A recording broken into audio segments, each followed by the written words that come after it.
Azərbaycandan Ermənistana neft məhsullarının tədarükü davam edir. Bugün, yəni yanvarın 11-də növbəti partiya neft məhsulu Ermənistana yola salınıb.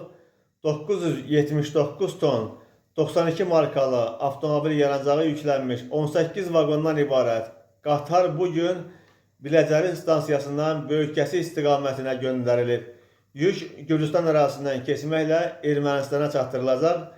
Qeyd edim ki, yanvarın 9-u 2026-cı il tarixində də 1742 ton 95 markalı benzin və 950 ton dizel olmaqla ümumilikdə 2698 ton yük Biləcəri stansiyasından Ermənistana göndərilib. Ondan əvvəl isə, yəni 18 dekabrda Ermənistana 1220 ton 95 markalı avtomobil yanacağı göndərilmişdir. Beləliklə, artıq Azərbaycanla Ermənistan arasında neft məhsullarının tədarükü, ticarəti davamlı xarakter alır. Yaxın gələcəkdə digər məhsulların da ixrac əməliyyatlarını yəqin ki görə biləcəyik.